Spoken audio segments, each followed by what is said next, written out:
अस्सलाम वालेकुम viewers, welcome back to my channel. उम्मीद करती हूँ कि आप सब ठीक ठाक होंगे और बिल्कुल खैरियत से होंगे। आज मैं आपके साथ जो रेसिपी शेयर करने जा रही हूँ वो है चॉकलेट केक की रेसिपी। आज मैं आपके साथ चॉकलेट केक की रेसिपी शेयर करूँगी। ये बहुत ही यमी और बहुत ही ईजी केक है, बनाने में भी आसान है, इसकी टॉपिंग भी ईजी है और बहुत ही टेस्टी बनता है। रेसिपी स्टार्ट करने से पहले एक दफ़ा रेसिपी का प्री लुक आपके साथ शेयर करूँगी। केक का प्री लुक आप देख लें, आपको अंदाज़ा हो जाए।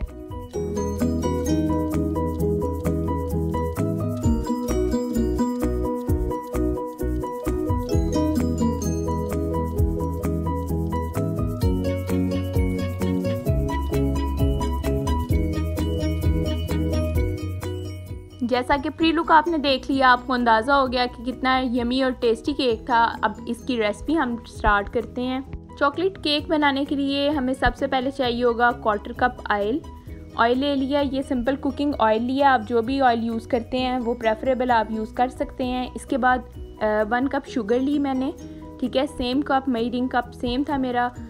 2 अंडे ले लिए मैंने, ठीक है। इन तीनों को इंग्रेडिएंट्स को मैंने ब्लेंडर में डाल के अच्छे तरीके से ब्लेंड करना है। एक दफ़ा क्वांटिटी दोबारा बता रही हूँ। 2 अंडे हैं, 1 कप शुगर है और more than half cup oil है मेरे पास। हैंड बीटर है आपके पास तो आप उससे ब्लेंड कर लें, ठीक है। इसके अलावा आपके पास अगर ग्राइंडर है जिसमें मिल्क शेक ग्राइंड करते हैं, अगर आप उसमें ग्राइंड करना चाहते हैं तो उसमें भी आप ग्राइंड कर सकते हैं, जैसा आपको इजी लगे, ठीक है। ये तीनों इंग्रेडिएंट्स मैंने एक जगह कर दिए और फिर मैंने इसको अच्छे से ब्लेंड कर दिया। ब्लेंड ऐसे करना है कि ये बिल्कुल थिन सा टेक्सचर बन जाए। इसमें बिल्कुल भी शुगर का एक टाइनी सा जो होता है ना ज़रा, वो भी हमें नज़र ना आए, वो भी इनविजिबल हो जाए। इसको अच्छे से मैंने ब्लेंड कर लिया। आप अभी देख सकते हैं इसको मैं ब्लेंड कर चुकी हूँ। अभी मैं आपको इसका टेक्सचर चेक कराती हूँ। ये देखें ये कैसा टेक्सचर बन चुका है। केक का टेक्सचर बहुत थिन सा सॉफ्ट सा टेक्सचर बना है। ये बहुत ज़्यादा मैंने ब्लेंड किया है इसको, तो अच्छे से ये ब्लेंड हो गया है। अब हम इसमें नेक्स्ट जो इंग्रेडिएंट्स ऐड करेंगे मैं उसके बारे में आपको बताती हूँ। इसको अच्छे से मिक्स करके एक दफ़ा आप चेक कर लें, अगर नहीं हुआ तो आप दोबारा कर सकते हैं, ठीक है। इसके बाद हमें चाहिए होगा 1 मग मैदा, ठीक है। बड़ा जो मग होता है ना, कप नहीं मग, कप हमने लिया था बाकी इंग्रेडिएंट्स की क्वांटिटी मेजर करने के लिए।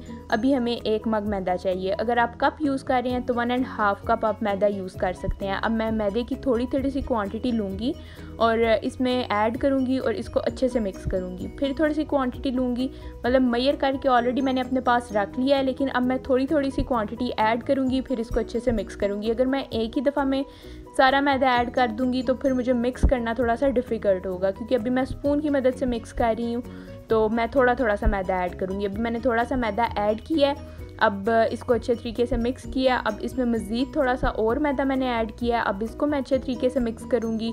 अभी सारा मैदा ऐड कर चुकी हूँ। अब इसको अच्छे तरीके से मिक्स करके आपको शो करती हूँ। ये देखिए अभी मैंने मिक्स कर लिया। अभी थोड़ा सा रह गया इसको और मिक्स करना। ये थोड़ा सा टफ़ काम है।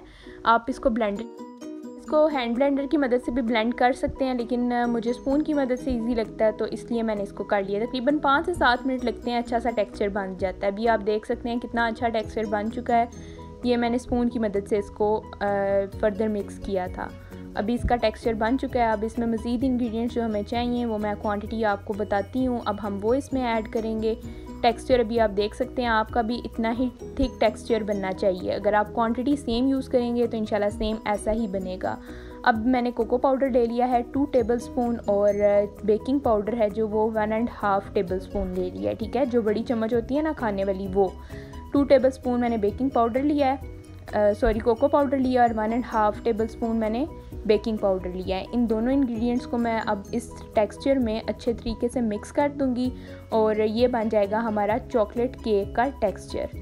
अच्छे से आपने मिक्स करना है। इसको स्पून की मदद से मिक्स करेंगे तो ज़्यादा बेटर रहेगा। अगर आप इसको ब्लेंडर की मदद से करेंगे मिक्स तो वो थोड़ा डस्ट आउट होने का खतरा है, तो आप कोशिश करें कि इसको स्पून की मदद से ही मिक्स करें। अभी आप देख सकते हैं मैंने कितना अच्छा मिक्स कर लिया है। इसका टेक्सचर और ज़्यादा थिक हो गया है क्योंकि थोड़ा सा और पाउडर बीच में ऐड किया है, जब इसका टेक्सचर मज़ीद और थिक हो गया। अभी आप देख सकते हैं ये बहुत थिक सा टेक्सचर बन गया। अब इसको हम कंटेनर में पोर कर देंगे और सेटल होने के लिए रख देंगे। हार्ट शेप मैंने कंटेनर ले लिया है। इसमें एलुमिनियम फॉयल मैंने नीचे सेट कर दिया। आपके पास अगर बटर पेपर है तो आप वो भी कर सकते हैं।